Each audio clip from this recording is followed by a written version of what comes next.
My dear student, कैसे हो आप सब। आई होप आप सब अच्छे होंगे। और हमने अपना जो एक सॉल्यूशन वाला चैप्टर कंटिन्यू रखा हुआ है उसमें आगे के टॉपिक को कंटिन्यू करने जा रहे हैं। हमने कुछ बेसिक कॉन्सेप्ट को क्लियर कर चुकी है, जैसे कि नॉर्मलिटी हो गया, मोलैलिटीज हो गया, मोल फ्रैक्शन हो गया, और उससे रिलेटेड कुछ न्यूमेरिकल्स क्वेश्चन को हमने सोल्व किया था। उसके बाद अब हमारा एक टॉपिक आता है, हमने लास्ट सेशन में हेनरी लॉ को भी कवर किया था। जो नेक्स्ट टॉपिक है हमारा वो हम पढ़ेंगे solution of solid in solid. Solid को सॉलिड में डिसॉल्व किया जाता है तो एक सॉल्यूशन बनेगा, और सॉल्यूशन क्या रहेगा, वो सॉलिड इन सॉलिड रहने वाला है। चलो देखते हैं सॉल्यूशन के बारे में क्या क्या डिस्कस करना चाहिए हमें यहाँ पे। चलो देखते हैं solution of solid in solid क्या होता है। देखिए जैसे कि इसमें नेम से ही गिवन है कि solution of solid in solid, ठीक है। तो it means we know that solution जो होता है, solution made up of the two component, solution made up of two component, solute plus solvent. Okay, जो सोल्यूट होता है वो स्मॉलर अमाउंट में होता है और सॉल्वेंट जो होता है वो लार्जर अमाउंट में होता है, ये सभी को आपको पता है।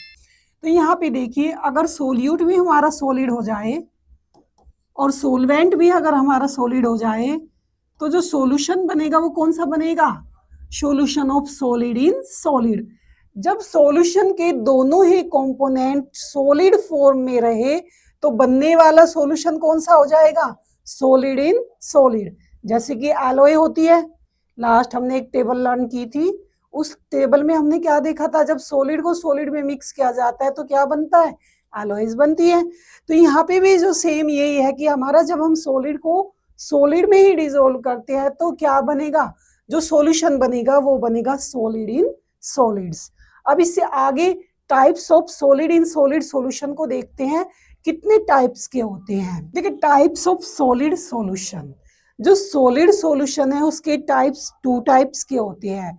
सबसे फर्स्ट जो टाइप होगा हमारे पास कौन सा है, सब्स्टिट्यूशनल सॉलिड सॉल्यूशन, और सेकंड जो हमारा है वो है इंटरस्टिशियल सॉलिड सॉल्यूशन।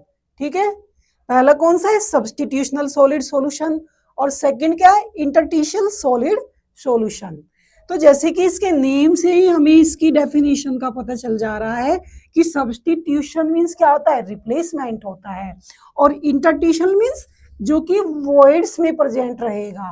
तो इसी के नेम से इसकी डेफिनेशन हमारी बन जाती है। तो पहले हम देखेंगे कि सब्स्टिट्यूशनल सॉलिड सॉल्यूशन क्या होता है। देखिए सब्स्टिट्यूशनल सॉलिड सॉल्यूशन, इसमें आप इस टाइप से समझेंगे, जैसे कि हम केमिस्ट्री में रिएक्शन देखते हैं, रिप्लेसमेंट रिएक्शन, सब्स्टिट्यूशन रिएक्शन, ए प्लस बी इक्वल सी, सी ने बी को रिप्लेस किया तो क्या बनाया, ए सी प्लस बी बन गया।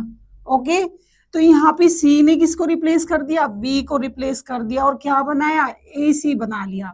सेम इसी टाइप से सॉलिड इन सॉलिड सॉल्यूशन में होगा। कैसे होगा, इसमें हमारे पास कोई भी लैटिस साइट है और इस लैटिस साइट पे आयंस होते हैं, एटम्स होते हैं, या फिर मॉलिक्यूल्स ले सकते हैं। सपोज ए बी ऐसे करके ए बी आयंस हमारे पास है।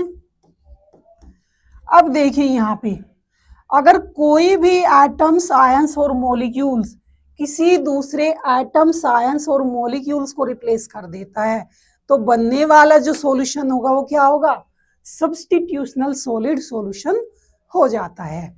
देखिए इसमें अगर ए को रिप्लेस कर दिया सी ने, क्या ए को किसने रिप्लेस किया, सी ने, तो हमारा क्या बनेगा सॉल्यूशन, जो सॉल्यूशन हमारा है वो इस टाइप से फॉर्म्ड होगा कि सी बी ए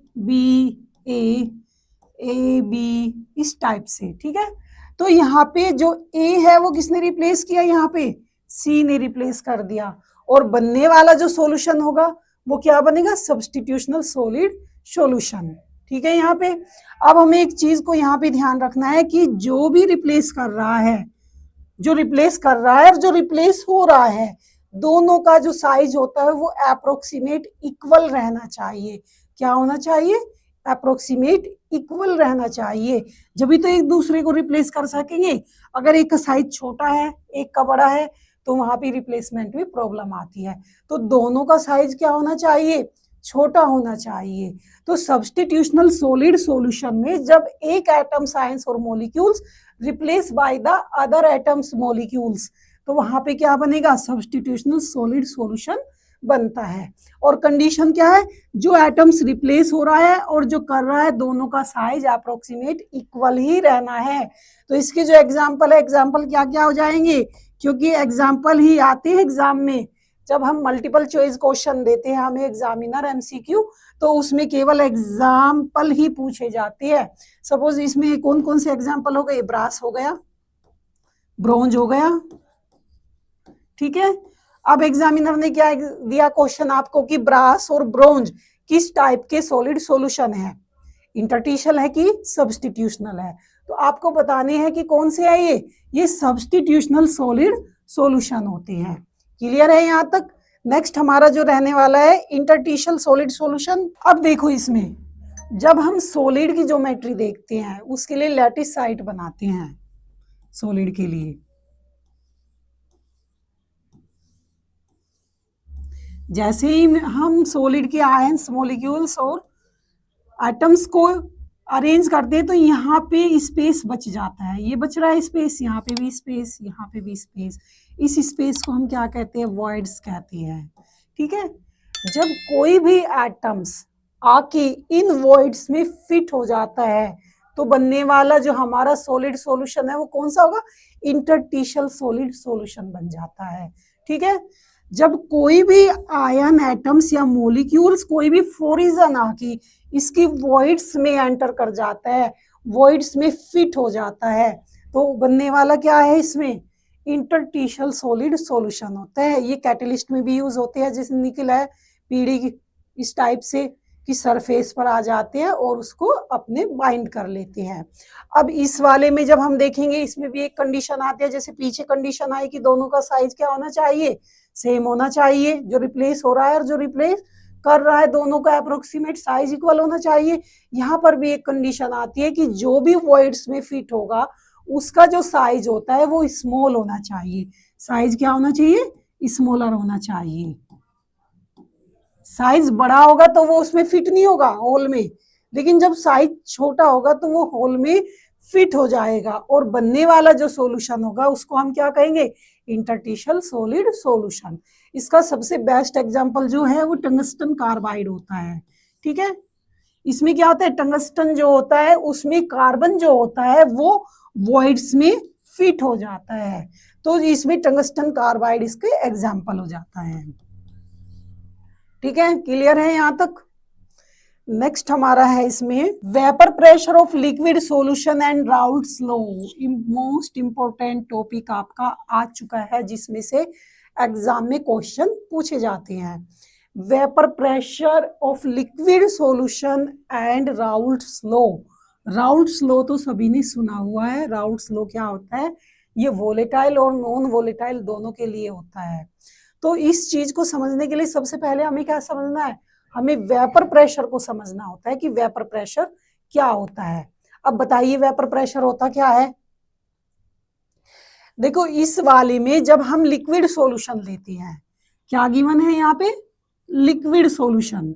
तो लिक्विड सॉल्यूशन में एक कंडीशन हमारी रहेगी कि जो हमारा सोलवेंट है, सोलवेंट क्या होना चाहिए, लिक्विड ही होना चाहिए। क्या होना चाहिए, लिक्विड ही होना चाहिए। जबकि सोल्यूट में भी, सोल्यूट क्या हो सकता है, सॉलिड भी हो सकता है, लिक्विड भी हो सकता है और गैस भी हो सकता है।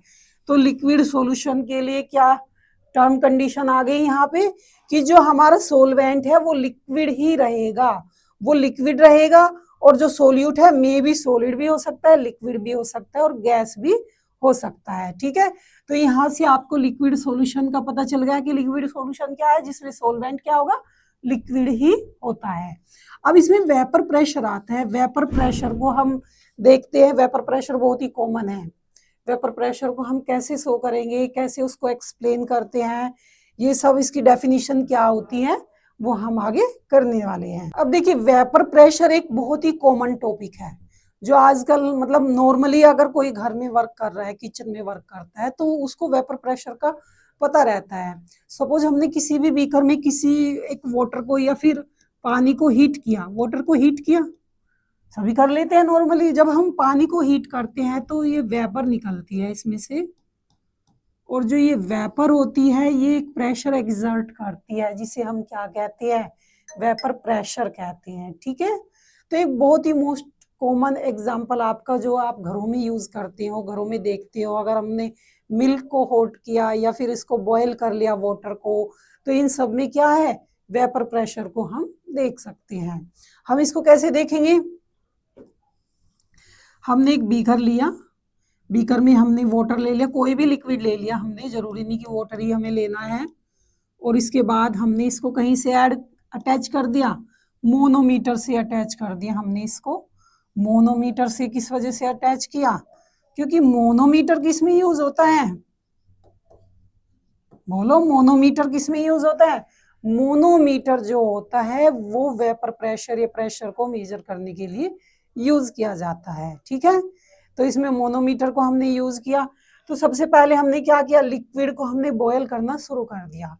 जैसे जैसे लिक्विड बॉयल होना शुरू होता है तो ये जो लिक्विड के मॉलिक्यूल्स है ये कहीं में चेंज हो जाते हैं, सरफेस से बाहर निकल के वेपर में चेंज होना स्टार्ट हो जाते हैं, कहीं में चेंज हो जाते हैं, ये वेपर में स्टार्ट हो जाते हैं। ये जो सॉल्यूशन की सरफेस होती है इसको छोड़ के वेपर में चले जाती हैं।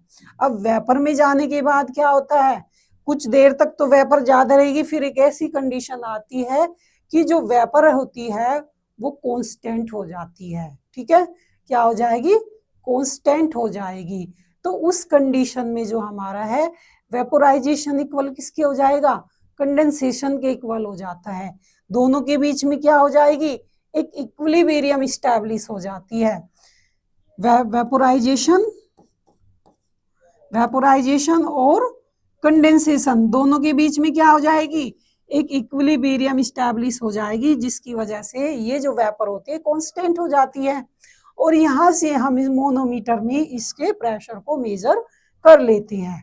तो वेपर प्रेशर की डेफिनेशन क्या हो जाएगी हमारी, vapour pressure of a liquid और solution is the pressure exerted by the vapour, किसके द्वारा एक्सर्ट किया गया, वेपर्स के द्वारा, in equilibrium with the liquid या solution at a particular temperature. ठीक है, तो वेपर प्रेशर सिंपल वर्ड में हम क्या कह सकते हैं, the pressure exerted by the vapour, vapour के द्वारा जो प्रेशर एक्सर्ट किया जाता है उसको हम वेपर प्रेशर कहेंगे। ठीक है, तो क्या हो गया vapour pressure, vapour pressure the pressure exerted by the vapour, exerted by the vapour in equilibrium, equilibrium vaporisation equal किसकी हो गया, कंडेंसेशन के इक्वल हो गया, विद द लिक्विड और solution at a particular temperature, उसको हम क्या कहेंगे, वेपर प्रेशर कहते हैं। ठीक है, यहां तक क्लियर है। नेक्स्ट हमारा है factor affecting the vapour pressure, vapour pressure को कौन कौन से फैक्टर अफेक्ट करते हैं। देखो नंबर 1 हमारा है नेचर ऑफ लिक्विड, लिक्विड की नेचर अफेक्ट करेगी, साथ में टेम्परेचर जो एक मेन फैक्टर है। तो इस दोनों को हम डिस्कस करेंगे। पहले तो हमें नेचर को समझना होता है कि लिक्विड की नेचर से क्या इफेक्ट होता है। देखो आप सिंपली अपने माइंड में एक ये कीजिए थिंकिंग कि जो लिक्विड होता है, लिक्विड के जो मॉलिक्यूल्स होते हैं, जैसे वाटर होता है, वाटर को अगर हम देख ले ओ, तो इट मीन्स इसमें क्या है, ये पॉजिटिव पॉजिटिव टू नेगेटिव करके, तो इसमें ये वाटर क्या बना लेता है, हाइड्रोजन बॉन्डिंग बना लेता है। तो वाटर के अंदर बॉन्डिंग होती है, इट मीन्स बॉन्ड बनेंगे, और जब बॉन्ड को हम हीट करेंगे तो वो बॉन्ड ब्रेक हो जाएंगे और वो क्या हो जाते हैं, डिसोसिएट हो जाते हैं आयंस, आयंस क्या हो जाएंगे, डिसोसिएट हो जाएंगे।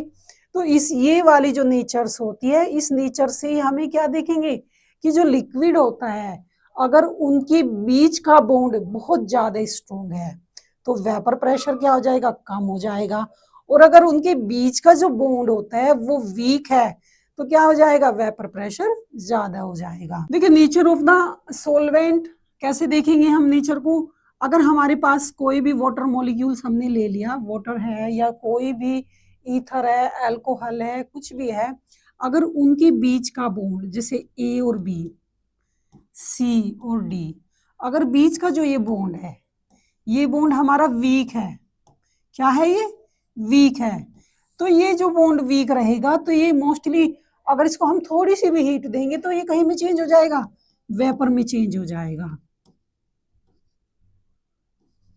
कहीं में चेंज हो जाएगा, ये वेपर में चेंज हो जाता है। और अगर यही बॉन्ड क्या हो जाए, हमारा स्ट्रॉन्ग हो जाए, तो हमारा जो वेपर प्रेशर है वो क्या हो जाएगा, कम हो जाएगा। तो जहां पर भी वीक बॉन्ड हो जाएगा तो वेपर प्रेशर क्या रहेगा, हाई रहेगा, और जहां पर भी बॉन्ड स्ट्रॉन्ग हो जाएगा वेपर प्रेशर क्या हो जाएगा, लो हो जाएगा। ठीक है, तो इसका मोस्ट जो एक बेस्ट एग्जांपल होता है वो क्या है कि di ethyl ether, di ethyl ether C2H5O C2H5 di ethyl ether, और अल्कोहल C2H5 इथाइल अल्कोहल। अगर दोनों में से एग्जामिनर ये पूछे कि किसका वेपर प्रेशर ज्यादा है, तो आप कैसे बताएंगे कि किसका वेपर प्रेशर ज्यादा है, इथाइल अल्कोहल का है कि ईथर का है। तो इसमें आपको कुछ नहीं करना, आपको सिर्फ क्या देखने हैं, नेचर ऑफ द लिक्विड देखनी है। अब इसमें देखेंगे जब ईथर होता है, ईथर की जो बॉन्डिंग होती है वो वीक होती है इन कंपैरिजन टू अल्कोहल। तो जब वीक बॉन्डिंग होगी तो उसकी वजह से क्या होगा, इसका जो वेपर प्रेशर होगा वो ज्यादा हो जाएगा in comparison two ethyl alcohol. ठीक है, तो ईथर का वेपर प्रेशर ज्यादा है किससे, इथाइल अल्कोहल से। ओके, अब नेक्स्ट हम देखेंगे effect of temperature, most important है ये, इसमें से क्वेश्चन पहले पूछा हुआ है, इस वजह से ये इंपॉर्टेंट हो जाता है। अब देखो टेम्परेचर का इफेक्ट क्या रहेगा, अगर हमारे पास लिक्विड है और लिक्विड के बीच में बॉन्डिंग है A B A B A B, okay, यहाँ पे ये लिक्विड लिक्विड के साथ बॉन्डिंग बनी हुई है आपस में।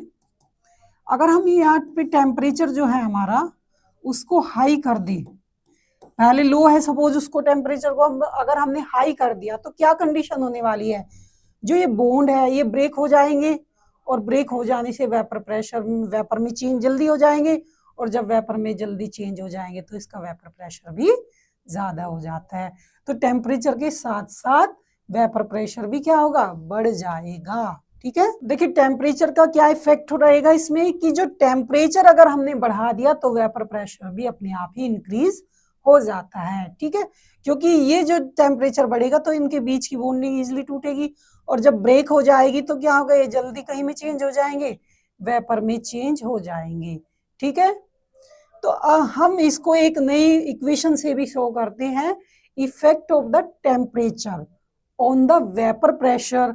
हम कैसे शो करेंगे, एक इक्वेशन है हमारे पास, ये वाली इक्वेशन है। ठीक है, कैलुसियस क्लैपियन इक्वेशन होती है। ठीक है, effect of temperature on vapour pressure, याद रखिए, effect of temperature, effect of temperature on vapour pressure.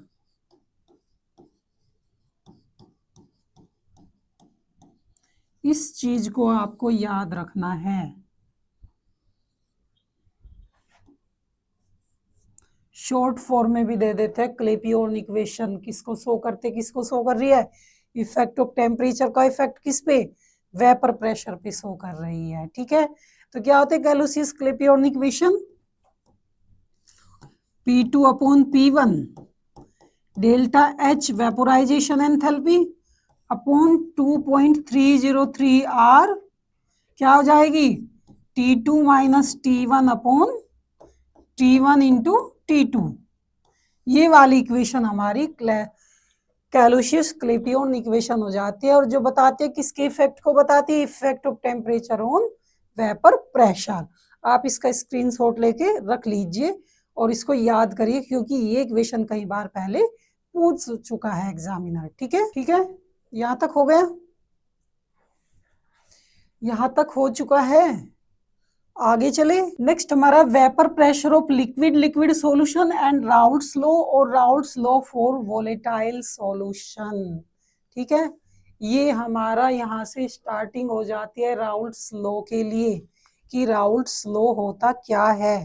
ठीक है, तो इसमें लिक्विड, लिक्विड सॉल्यूशन तो हम पहले ही पढ़ चुके हैं, सोल्यूट और सोलवेंट दोनों क्या है, लिक्विड है। और राउल्ट्स लॉ के लिए हम इसको स्टडी करेंगे। ठीक है,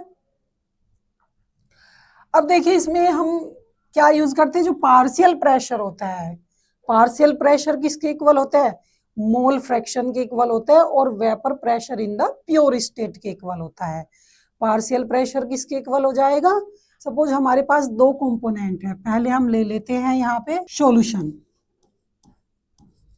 सॉल्यूशन में दो कंपोनेंट हमें मालूम है होते हैं, सोल्यूट होता है प्लस सोलवेंट होता है। ओके, तो ए और बी दो कंपोनेंट हमारे पास है, सोल्यूट प्लस सोलवेंट होते हैं। तो इसके लिए जब हम वेपर प्रेशर निकालते हैं तो पी ए का वेपर प्रेशर किसके इक्वल हो जाएगा, मोल फ्रैक्शन ऑफ ए और vapour pressure in the pure state. क्या है, vapour pressure in the pure state. Same इसी तरीके से बी के लिए पी बी किसके बराबर इक्वल हो जाएगा, X B mole fraction of P B और pressure in the pure state of B. तो हमारा जो पार्शियल प्रेशर होता है वो किसके इक्वल हो गया, मोल फ्रैक्शन और vapour pressure in the pure state के लिए दोनों इक्वल हो जाते हैं। अब ये कैसे इक्वल होंगे, इसको कैसे देखेंगे हम, यहाँ पे हमें मालूम है कि पी ए इक्वल किसके होता है, सॉरी पी ए बी किसके इक्वल हो जाएगा, P A plus P B के इक्वल हो जाता है। अब पी ए की जगह इसकी क्वांटिटी रख दीजिए, क्या है हमारी एक्स से P A naught plus X B P B naught हो जाएगा। We know that X A B किसके इक्वल होता है, हमारा टोटल जो होता है mole fraction X A plus X B के इक्वल होता है। तो हम एक्स ए को क्या लिख सकते हैं, एक्स ए इक्वल 1 माइनस एक्स बी रख सकते हैं, इक्वेशन नंबर 1 इसको रख लिया। तो ये एक्स ए की क्वांटिटीज हम इक्वेशन नंबर 1 में रखेंगे। ठीक है, इसको पुट कर दीजिए, एक्स ए की जितनी भी क्वांटिटीज है वो इक्वेशन 1 में पुट कीजिए। देखो हमारे पास इक्वेशन क्या थी, P equal P A plus P B, दोनों की हमने क्वांटिटी रख दी यहाँ पे, X A P A naught plus X B P B naught partial pressure. ठीक है, इक्वल फिर एक्स ए के लिए हमने क्या किया था, एक्स ए बी टोटल किसके होता है, x A plus X B के होता है। तो यहाँ पे हमने एक्स ए के लिए क्या क्या रखा था, 1 माइनस एक्स बी। तो एक्स ए की जो हमारे पास क्वांटिटी आई उसको हमने इक्वेशन नंबर 1 में पुट कर दिया। पुट कर दीजिए एक्स ए की जगह 1 minus X B P A naught plus X B P B naught हो गया। तो यहाँ पे इसकी मल्टीप्लाई कीजिए, P A naught minus X B P A naught plus X B P B naught. Okay, अब देखिए इसमें से हम क्या ले लेंगे, एक्स बी को बाहर कॉमन ले सकते हैं, ले सकते हैं कॉमन। तो हमारे पास क्या हो जाएगा, P A minus P B, ये हो जाएगा हमारे पास P A plus P A minus P B naught, और बाहर हमारे पास आ जाएगा एक्स बी। ठीक है, ये हमारे पास आ जाएगा। ओके, अब हम एक्स ए इक्वल 1 माइनस एक्स बी की जितनी भी क्वांटिटीज होगी उसको कहाँ पे पुट कर देंगे, उसको इक्वेशन 1 में पुट कर देते हैं। तो देखिए इक्वेशन 1 में पुट करने से क्या रिजल्ट आने वाला है, एक्स ए की जगह पुट करना है 1 minus X B, 1 minus X B P A naught plus X B P B naught. यहाँ पे देखिए जब इसकी मल्टीप्लाई अंदर करेंगे तो P A naught minus X B P A naught plus X B P B naught. अब यहाँ से हम क्या लेंगे, ये हम क्या कर लेंगे, यहाँ से बाहर कर लेंगे, कॉमन ले लेंगे। तो कॉमन लेने से क्या हो जाएगा हमारा, ये हमारा आ जाता है रिजल्ट, यहाँ से एक्स बी को कॉमन ले रहे हैं, यहाँ भी एक्स बी कॉमन है। तो P B minus P A X B equal किसके plus P A naught. Okay, हमारा ये हो जाएगा P B naught minus P A naught X B plus P A naught. ठीक है, यहां तक क्लियर है। इसके बाद आगे नेक्स्ट चलेंगे, इसकी डेफिनेशन क्या रहने वाली है हमारी। In a solution the vapour pressure of a component at a given temperature, दिए गए टेम्परेचर पर, is equal to the mole fraction x a x b of that component in the solution multiply by the vapor pressure of that component in the pure state। It means क्या है इसका कि जो हमारे पास कोई भी partial pressure है P A का, वो किसके इक्वल है, mole fraction of A multiply vapour pressure in the pure state. ठीक है, ऐसे ही पीबी के लिए हो जाएगा हमारा X B multiply P B naught. ठीक है, यहां तक क्लियर है। अब नेक्स्ट हम इसे इसके ग्राफ से समझेंगे। अब देखो ये ग्राफ गिवन है, इस ग्राफ से हमने जब मोल फ्रैक्शन ऑफ बी हमने यहाँ पे लिया और वेपर प्रेशर के बीच में ग्राफ प्लॉटेड करते हैं तो हमें इस टाइप का ग्राफ मिलता है। ठीक है, इस टाइप का मिलता है, इस टाइप का ग्राफ मिलता है। इसमें एक्स ए यहाँ पे 1 है, it means x A in pure state में है। यहाँ पे क्या है, इन प्योर स्टेट। और यहाँ पे जो हमें दिया है एक्स बी, ये भी क्या है, प्योर स्टेट में है। ये जो ग्राफ हमें दिया हुआ है ये कंपोनेंट 1 के लिए है पी ए, और ये कंपोनेंट बी के लिए है। ठीक है, और ये टोटल के लिए गिवन है P equal P A plus P B के लिए ये ग्राफ प्लॉटेड किया हुआ है। आई थिंक आपको यहाँ तक क्लियर हो चुका होगा। देखो ये ग्राफ तो हमारा हो चुका है, वेपर प्रेशर और मोल फ्रैक्शन के लिए हो चुका है हमारा ग्राफ। अब इसके लिए कुछ और कंडीशंस होती है। क्या क्या कंडीशन है, वो कंडीशन भी हम यहाँ पे डिस्कस कर लेते हैं राउल्ट्स लॉ के लिए। तो कुछ इंपॉर्टेंट पॉइंट कौन कौन से रहने वाले हैं हमारे, कुछ इंपॉर्टेंट पॉइंट में है नंबर 1, एक तो जो हमारा लिक्विड इन लिक्विड सॉल्यूशन है दोनों क्या होना चाहिए, मिक्सेबल होने चाहिए, एक होमोजीनियस सॉल्यूशन बना सके। तो कैसा सॉल्यूशन बने, होमोजीनियस। अगर वो आपस में होमोजीनियस सॉल्यूशन बना लेते हैं तो वहां पे राउल्ट्स लॉ फॉलो होगा, अगर नहीं बनाते तो राउल्ट्स लॉ फॉलो नहीं होता। ठीक है, पहली कंडीशन क्या है, दोनों होमोजीनियस सॉल्यूशन बनाए। ठीक है, यहाँ तक। सेकंड, जो राउल्ट्स लॉ में जो भी राउल्ट्स लॉ को फॉलो करता है सॉल्यूशन, उसे आइडियल सॉल्यूशन हम कहते हैं। आइडियल सॉल्यूशन क्या है, which follow the Raoult's law. Raoult's law को फॉलो करने वाला सॉल्यूशन कैसा होता है, आइडियल सॉल्यूशन होता है। और आइडियल सॉल्यूशन जो होते हैं मोस्टली कौन कौन से है, जैसे कि हमारे पास बेंजीन हो गया, बेंजीन के साथ टोल्यूइन हो जाता है, एनहेक्सेन, हेप्टेन, हेप्टेन, ये वाले जो इतने भी सॉल्यूशन होते हैं इस टाइप के, वो सब कौन से हैं, आइडियल सॉल्यूशन होते हैं। और ये आइडियल सॉल्यूशन राउल्ट्स लॉ को फॉलो करते हैं। तो आपको इनके एग्जाम्पल याद रखने हैं कि आइडियल सॉल्यूशन कौन कौन से है, टोल्यूइन, बेंजीन हो गया, हेक्सेन, हेप्टेन हो गया, ये सब आइडियल सॉल्यूशन होता है। एक और थर्ड जो हमारा इंपॉर्टेंट पॉइंट है कि जो हमारा टोटल वेपर प्रेशर था P equal P A plus P B, ये मे भी इंक्रीज और डिक्रीज, ये इंक्रीज भी हो सकता है और स्लाइटली डिक्रीज भी हो सकता है। तो ये 3 मोस्ट इंपॉर्टेंट हमारे टॉप पॉइंट थे इसमें, इन पॉइंट को हमें ध्यान रखना है। और इसी के साथ अगर ये सेशन आपको अच्छा लगे तो लाइक कीजिए और सब्सक्राइब कीजिए।